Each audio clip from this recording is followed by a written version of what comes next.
और यदि आप इन दिनों में अपने आप को सफल यानी कि विजेता बनाना चाहते हो, आप चाहते हो कि इस परीक्षा में हमारी जीत हो, हम विजयी हो, हमारा सिलेक्शन हो, मेरिट में हमारा नाम हो, तो आपको क्या करना है, ज्यादा से ज्यादा रिवीजन करें। नया कुछ भी नहीं पढ़ना, कुछ भी आप लोग इन दिनों में नया मत पढ़ना। आप सोच रहे हो हम कुछ चीजें और पढ़ लेते हैं और पढ़ लेते हैं, वो आपको नुकसान कर देगी। अच्छा, रिवीजन में ये संकल्प के पेपर बहुत कठिन आ रहे हैं, देखो आजकल परीक्षा पैटर्न भी कठिन आ रहा है, आप घबराओ मत, अब हम लोग पेपर काफी।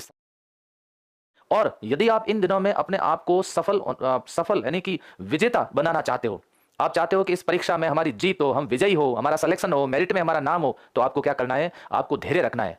आपको बिल्कुल भी मतलब कहते हैं ना, बिल्कुल भी की करते हुए भी मुड नहीं होना है।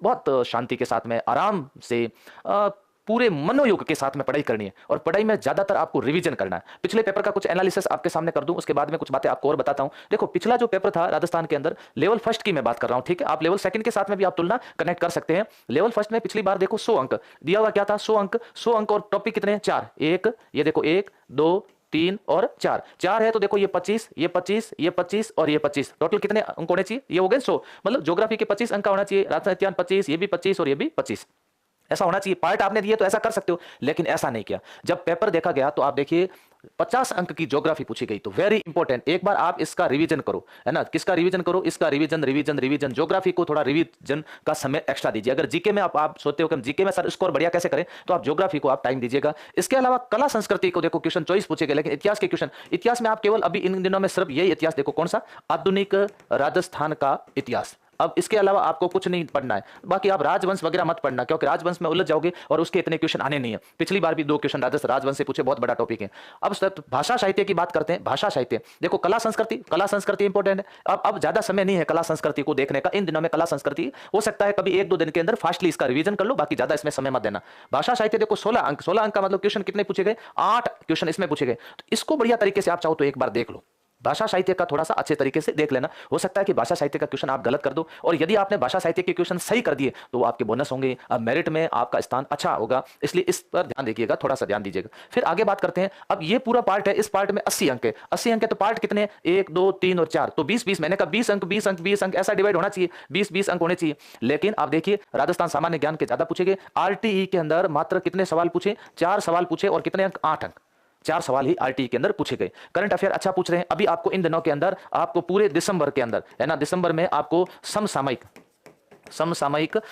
के लिए सर क्या करें, एक तो आप सुबह सुबह दिल्ली मोहित सर की क्लास हो रही है, एक तो सर की क्लास देख लीजिएगा। पूरे दिसंबर में आपको मोहित सर जो रीत का समसामयिक जीके है पूरा करवा देंगे आपको। आप इनकी 1 घंटे डेली क्लास रेगुलर आप लोग देख लीजिएगा। इसके अलावा आरटी आप तैयार कर लो। आरटी 2009 और 2011 है ना, ध्यान रखना 2009 और 2011 इससे संबंधित प्रश्न पूछा जाएगा। पिछली बार 4 क्वेश्चन पूछे थे, इस बार भी हो सकता है 4 ही पूछे। शैक्षिक परिदृश्य की योजनाएं ज्यादा पूछी थी, ध्यान रखना क्या पूछी है, फ्लैगशिप या बाल कल्याणकारी योजनाएं पिछली बार पूछी है। सामान्य ज्ञान के क्वेश्चन पिछली बार सरल थे, पेपर में कुछ ज्यादा ऐसा क्वेश्चन था नहीं, ठीक है ना। फिर इससे आगे बढ़ते हैं। इसके बाद में बात करते हैं किसकी, ये क्वेश्चन फिक्स थे। जैसे 5 क्वेश्चन इसके पूछने थे तो 5 इसके पूछे प्रश्न, 5 इनके प्रश्न पूछे, 5 इनके प्रश्न पूछे, 5 इनके प्रश्न पूछे और 5 प्रश्न इसके थे। तो ये प्रश्न फिक्स है। यदि आप इसको बढ़िया तरीके से तैयार कर चुके हैं तो बार बार इसको देखने की आवश्यकता नहीं है। अभी इन दिनों के अंदर इसकी जैसे हिंदी लेकर के आप बैठ गए तो ज्यादा समय खराब होगा, इंग्लिश लेकर के बैठ गए या फिर साइंस लेकर के बैठ गए, आप इसको ज्यादा समय मत दीजिए। अब जितना देख लिया है उतना बहुत है, आपको समय देने की अभी इसमें आवश्यकता नहीं है। अभी ये आपके लिए क्या है, नया है। पिछली बार 4 प्रश्न इसके पूछे, 4 इसके पूछे, 4 प्रश्न इसके पूछे, 4 प्रश्न इसके पूछे। लेवल फर्स्ट की मैं बात कर रहा हूं, ठीक है।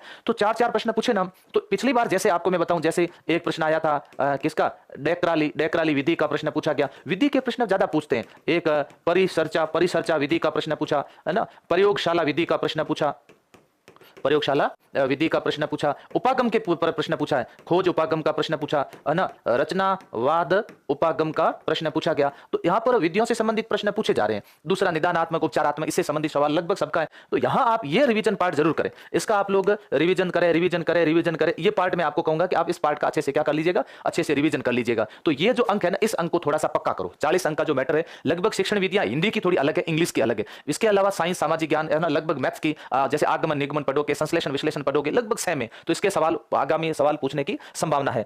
फिर अगर अपन बात करते हैं इसके अलावा, ठीक है ना, फिर इसके अलावा बात करें किसकी, जैसे मनोविज्ञान की बात करें, किसकी, मनोविज्ञान। क्या सर मनोविज्ञान की क्या स्थिति है, तो क्या मनोविज्ञान के सवाल आपके 10 सवाल पूछने तो 10 ही पूछेंगे। और सूचना तकनीकी, सूचना तकनीकी, है ना, सूचना तकनीक कितने सवाल पूछेंगे, तो 5 प्रश्न पूछेंगे, कितने अंक, 10, और ये 20 अंक, ये तो फिक्स रहेंगे। तो अब आपको इन दिनों के अंदर एक तो राजस्थान भूगोल पर विशेष रूप से ध्यान देना है। सब्जेक्ट कितने पढ़ने हैं आपको, देखो, एक तो राजस्थान भूगोल पढ़ना है, दूसरा आपको पढ़ना है करंट अफेयर, तीसरा शिक्षण विधियां, शैक्षिक परिदृश्य आरटी 2009-11, इसके अलावा आपको शैक्षिक मनोविज्ञान और सूचना तकनीकी।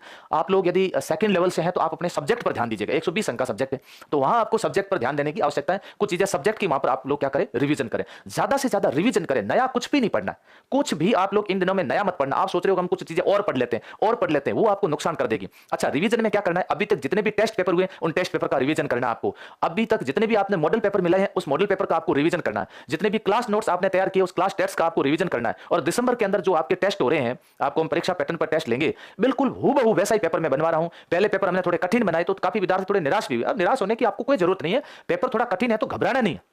हो सकता है पेपर कठिन हो या संकल्प के पेपर बहुत कठिन आ रहे हैं। देखो आजकल परीक्षा पैटर्न भी कठिन आ रहा है, आप घबराओ मत। अब हम लोग पेपर काफी सरल परीक्षा पैटर्न पर लेकर के आ रहे हैं, तो सभी विद्यार्थी थोड़े पद को लेकर के भी निराश हैं। देखो छोड़ो मत, युद्ध लड़ो तो पूरे मन के साथ में लड़ो, चाहे भले एक पद हो, है ना। मुकाबला करो तो दिल से करो, पूरा मुकाबला करो। लास्ट में हार जीत जो भी होगी देखा जाएगा, लेकिन आप उससे पहले मैदान को मत छोड़ो। हम उससे पहले मैदान को छोड़ लेते हैं तो दूसरी बाजी मार जाते हैं। इसलिए धैर्य बना करके रखिएगा, कुछ लाइट भोजन करिएगा, है ना, ज्यादा खाना वाना मत खाइएगा। और मौसम काफी चेंज हो रहा है तो थोड़ा अपना स्वास्थ्य का भी ख्याल रखिएगा। अगर जुकाम वगैरह लग गया 4-5 दिन 10 दिन आपके खराब हो जाएंगे। जहां पर आप लाइब्रेरी पे हैं, रूम में हैं, वहीं पर रहें, बाहर निकलने की कोई जरूरत नहीं है। और कोशिश ये करें कि ज्यादा से ज्यादा पढ़ाई करें, अधिकतम पढ़ाई करें, स्वास्थ्य का ध्यान रखें। जो भी आप इन दिनों में यदि आप चाय पीते हैं तो चाय भी पीते रहें, है ना, हल्का सा भोजन करें आप, और थोड़े से ड्राई फ्रूट वगैरह अगर आप लेते हो तो लेने चाहिए, थोड़ा हेल्थ के लिए बहुत जरूरी है। बाकी हमेशा प्रातः स्मरणीय जो आपके देव है उनको स्मरण करें, माता पिता को स्मरण करें और उनका आशीर्वाद आपके साथ रहेगा, गुरुजनों का आशीर्वाद आपके साथ रहेगा और आप लोग विजयी होंगे, ऐसी मैं कामना करता हूं।